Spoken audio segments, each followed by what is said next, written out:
Have you ever wondered if you could make animations on your mobile phone or your tablet? Well, there's an app out there for you. It's called Flipaclip. Some of you may have known it for this video since you are not new to the app. But for those of you who are seeking to improve your skills, you may find this video very helpful. And with that said, let's get into it.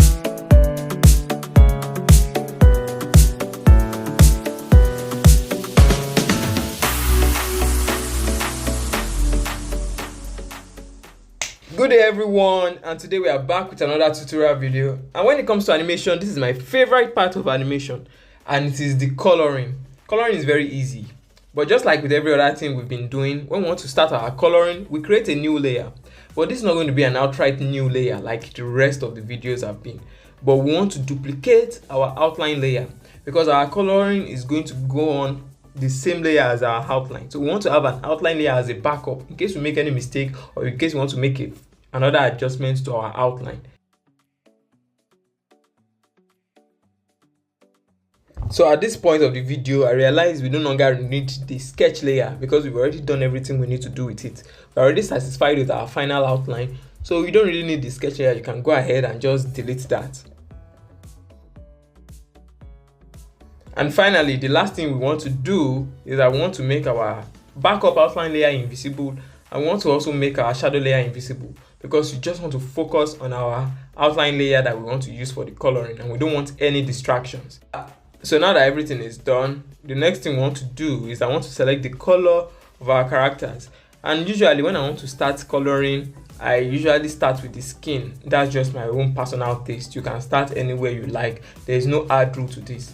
So I want to make my character dark skinned, but I'm trying to select a much more purplish, brownish tone. And that's usually the color I go for when I want to paint dark skinned characters. So unlike other animation softwares, Flipaclip color selection is specific to the tools you are using. So if you choose a color for a bucket tool, for instance, it's different from the color of your pen. So in order to make them align, I'm going to fill the screen with the color of the bucket tool. Then I'm going to use the color picker to pick the colors and then make them rhyme. So before we start painting our characters, the first thing we want to do is I want to close any gaps that may cause our color to spill out of the desired range. After this is done, we can now go ahead and fill the section we want to fill. So anytime I'm painting my animations and I realize we have duplicate frames, like in this case, we have duplicate frames up to frame 8, I think. I just keep everything because there's no need for me to go over and over again, and then I go to the next unique frame. So there's also another important thing you need to know when you're filling your characters with color. There are instances when you fill a character, you don't know where the leakage is coming from. Like you have some gaps that you cannot really say where they are. So in order to identify those gaps, there's a method in which I use. I basically just draw lines over my characters and just create some barriers with those lines and fill, and then try to observe the places where this leak may be coming from. Like you see in this case, the leak is somewhere around this white area, probably around the eyes or something. So now I'm trying to identify it, and then I noticed that it was around the ridge of the nose and the forehead. Another way to solve this problem is to reduce the tolerance on your bucket tool. By reducing the tolerance, you can fill it easily without worrying about very tiny gaps, but it often comes with you having white spaces between your lines, and that white space is something I don't really desire. So that's why I usually increase the tolerance of my bucket tool and try to locate wherever the sip or the leak is coming from when I'm painting my characters.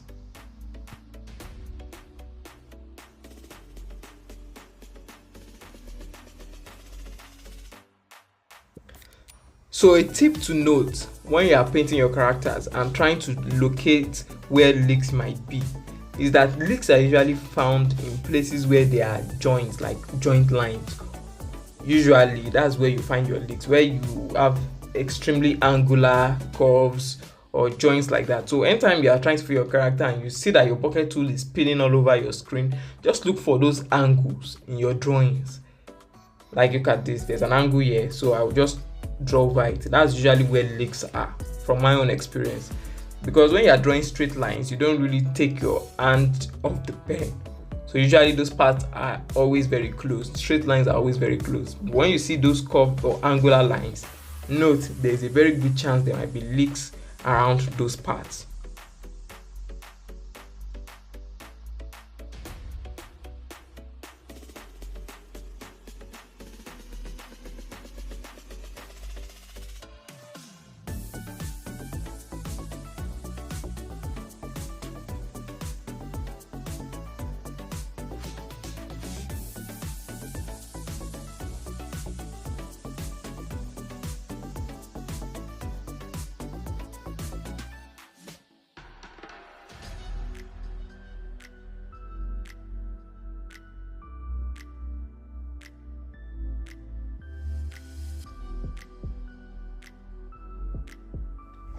So when it comes to painting the eyes, I usually don't go for color white when I'm painting the white of the eyes. I usually look for something that is a little bit light blue or something like that. That is very close to white but not outrightly white.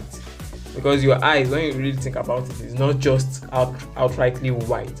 And this serves two purposes. The first purpose it serves is that it makes it easier for me to know when my color spills into the background, because the background I use is usually white, and usually when you select a white color for that, when it spills into the background, you may not be able to tell. And the other reason is because of the sake of adding highlight, but I'll talk more on that on another video, or if possible I'll cover it at the tail end of this video.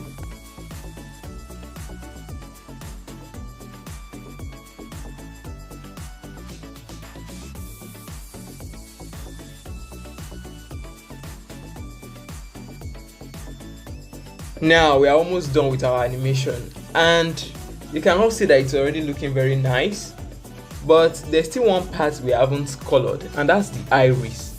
And the reason why I leave the iris out is because I want to add additional details. So in order for me to do that, I create a separate layer and name it eyeballs, and this is where I'm going to draw my iris. Now the first step to creating a detailed iris is to draw a circle. Now you want to also select the color of your circle. Instead of just outrightly using a black line, select whatever color you want your iris to be, and then you select the shape tool and draw your circle and fill it with that same color that you've used as your as the outline of your circle.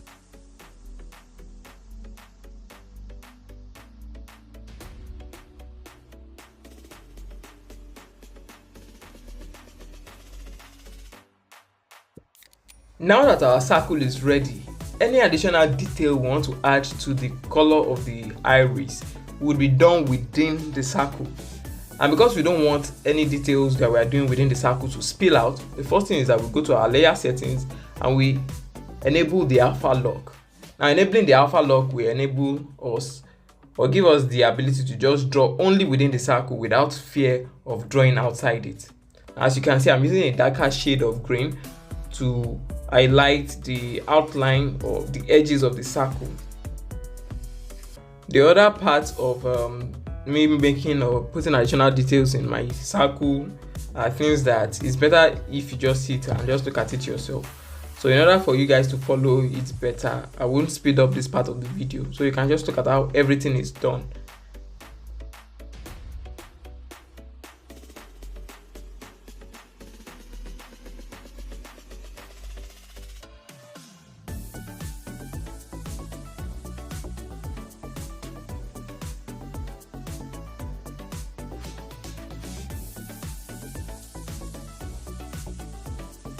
So yeah, I'm just selecting another lighter shade of green and just drawing those lines around the circle.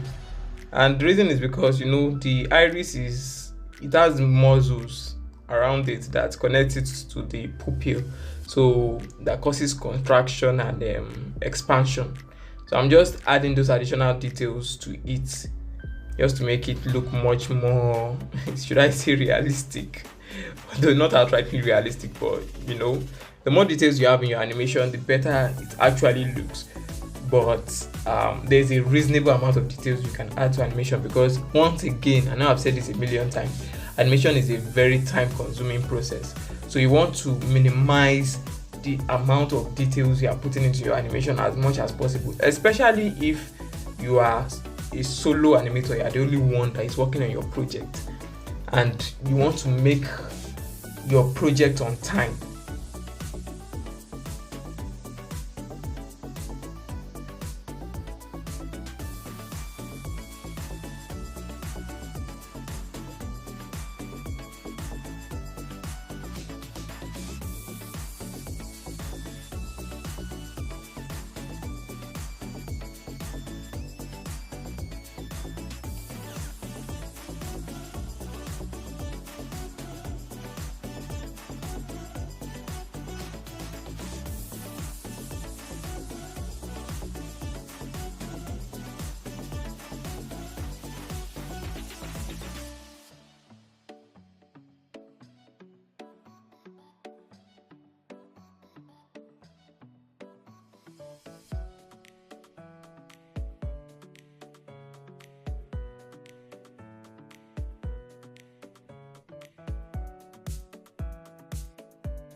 Now that the iris is ready and we're satisfied with the amount of details we've added, we want to duplicate the image. But you notice that we can't duplicate it because the alpha lock is still on. So you want to disable it first and then you duplicate it. Now that we have the backup ready, we're now going to use our duplicate and resize it and try to fit it into the space in the iris that we haven't filled yet.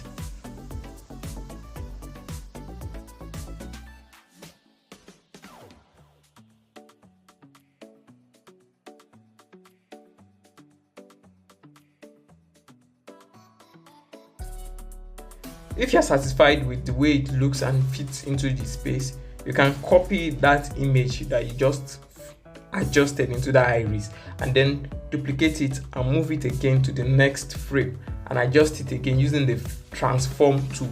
The transform tool is a very crucial process in trying to fit the iris into the empty space that you've left for the color of the iris. So we're just going to do this across all the other frames that's as the empty iris.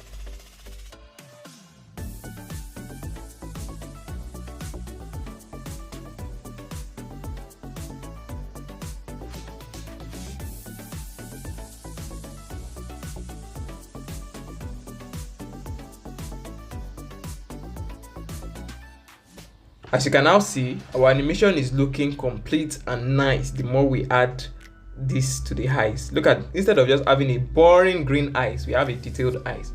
And now that we've done that, we can delete the backup eyes that we had and we can now merge the outline layer with the eyeball layer. When you are merging, make sure your eyeball layer is below your outline layer, otherwise it's going to look messy because all the hidden parts of the eyeballs that is left behind will be on top. Now that this is done, we want to delete all the duplicate layers that we don't really have a need for. Remember, we only made those duplicate layers for the sake of timing, but now we don't really have a need for them because we don't want to go about painting the same thing over and over again. So what we're going to do is that we're going to come to this frame viewer section. We're going to select the colored frame and we're going to duplicate it to the number of those frames that we deleted. We deleted 6 previous frames that we're not using, so we duplicate it 6 times. And in the case of this, we selected 9 frames, I think, and we're going to delete those frames and we're going to go to the colored one and we're going to duplicate it back to those 9 frames so that our animation timing also fits perfectly with the colored frames. Finally, we are done with our coloring. But then again, this is just one way of coloring your character. There's still another way I'm going to show you right now. This is a more time consuming way in my opinion, but regardless, some people still prefer it and it also has its advantages. So in order to demonstrate the other way of painting your animations, I'm going to switch off all this layer that we just worked on and I'm going to go back to my backup outline layer and enable it, so that, because in this method we are going to paint on a different layer entirely. Unlike the first method where we used the outline layer for the painting, the other method we are just going to paint under the outline layer. But remember, you always need to label your layers. So let me just go back to my previous painting, the one that used to be outline, and let me rename it to colored outline. But I'm going to switch up the opacity, and now let's focus on the backup outline and the new color that we want to paint. I'm going to name that layer color. And please remember that the new color layer should be below the outline that we are trying to paint. It's not going to be on the same layer, it's going to be on a different layer, and the color is going to be below the outline layer. Also, for this method of painting, it is best if you reduce the opacity of your outline layer so that you can see where your colors are. It's not necessary, but it's going to be much more convenient to reduce the opacity of your outline layer. Now that we've done that, we want to create a barrier for our color, where our color is going to be. Now this is just basically you drawing all over it again, and that's the reason why this is a time-consuming process, because it's just like as if you are going over your outline layer again, like you're starting another new outline process. So here you can see I'm trying to draw the skin, and I'm trying to create a barrier for where I'm going to fill the color of the skin into. So you can see me that I'm just going over the lines, and that's basically what this part is all about. So after you're done with your frame, you have to repeat this whole process again for another frame of your animation, and just paint within the barriers you are trying to create. And right now I'm just trying to paint the skin, so that's where I'm putting my barriers, and I'm filling it with the bucket tool. So one very obvious advantage of painting this way is that it leaves no white spaces between the pixels of your lines. If you look at our previous method of painting very well, you see that anytime we fill with the bucket tool, there are usually these very tiny white spaces between your lines. But when you use this method, everything disappears. So this method inevitably leads to a better animation quality than the previous method of painting. So right now you can see I'm trying to paint the ear, and I'm going over the barriers I've set for the ear as well. But there's something I want you to note when you are using this method of painting, especially when you are doing all the painting of different parts of the image in the same layer. There's a disadvantage that comes with that. I'm going to show you when I'm done with the hair.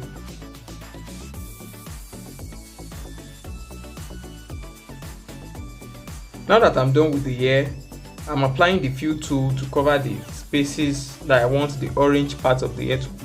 But you notice that I'm still going over the edges of the hair to cover those white pixels, those spaces between the hair and the outline of the hair that I drew over. And the reason why I'm doing this is because both the color of the hair and the skin are on the same layer, and if I use the bucket tool to cover it up the second time in order to close those spaces, it will fill to the skin and cover the whole thing, and that's not what we want. So the easy solution for this is to create a different layer for each colors that you are trying to paint. If the colors are different, create a different layer. Now this is a disadvantage for people that are using the limited version of Flipaclip that can only access a certain amount of layer. But if you are using the premium version or the paid version, then utilize this feature and then merge your colors. You call the different layers of your colors, you can now merge them together when you are done painting them. So as you can see, I'm going to draw the cloth, the color of the cloth on a different layer, and I'm going to fill it, and you see that it will have no effect over the color of the hair or the color of the skin. So when I'm done with that, I will merge it with the other color so that everything can now be in the same layer. Now you can see I just filled it with the bucket tool twice. But another disadvantage of this method of painting is that sometimes, because we are humans and we're not extremely accurate, you can draw your color outside the barriers of the outline because it's a different layer. So this is another disadvantage of this method. Aside from the fact that it is slow, another disadvantage is that it can spill over the barriers of your outline.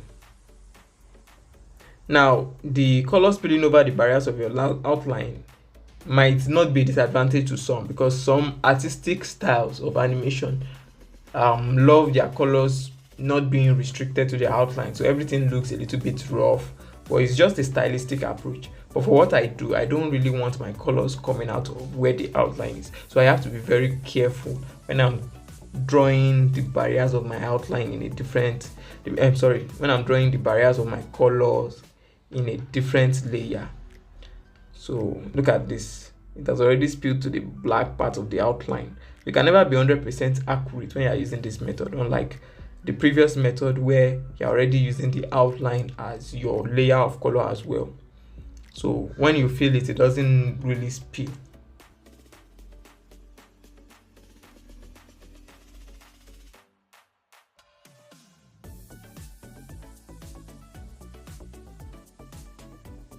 So another advantage to this style of painting is that you can adjust your outline layer and your color layer independently. Now, as you can see, I selected the overlay effect for my outline layer, and look at this beautiful effect it's giving me as the outline layer interacts with the color layer. You can change your blending mode into different settings and just experiment with it just to see what effect you like or which one is preferable for your animation option. So you can also experiment with your pixels. You can adjust the pixels of your outline independently, different from your color layer. You can also toggle with the glow, and then you have features like this. You can change your glow feature, maybe change the color and give it some dynamic effect that you see in modern day animations. So you see the skin is slightly glowing, but this is not even because of the color of the skin, but the effect of the outline layer on the skin. So that's just some of the advantage that comes with this method of painting. So the style of painting you are using can determine the effect of your animation. So one thing to consider when you are painting your animation is to look at the effect you are going for. Now let's just try and see whether I can achieve similar effects using just the outline layer. Now this is just the previous painting method we used, where the outline layer and the colors are together, and as you can see, the glow effect covers the external part of the outline. Look at what the animation looks like at different blending modes. It has changed the entire animation, including the line, so everything is together. And now if I had to summarize the advantages and disadvantages of the two painting styles, for the first painting style, the advantage is that it is faster and it helps you to draw within the barriers of your outline easily. The disadvantage is that you cannot edit your lines and the color separately when you are using things like blending mode or adding effects on the pixels. So those are the disadvantages of the first method of painting. As for the second method of painting, the disadvantage is that it is very slow and time consuming, and it is not very accurate when you're trying to draw within barriers of your outline. But when you consider the advantages, number one, you don't have that pixelated effect that comes with the previous method of painting, which means you have better line quality. Your animation actually looks smoother and nicer. Then number two is that you can add effects to your outline layer and your color layer separately, and with this you can achieve a lot of dynamic animations with this method of painting. So my final verdict is this: depending on the kind of animation you are going for, if you want to achieve something very fast, use the first method. Or if you are trying to achieve something of very high quality, use the second method of painting. And that concludes the end of this video. If you find it very helpful, please like and subscribe, and tell me which style of painting you would use when you are making your animation. Thank you for watching up to this point, and God bless you.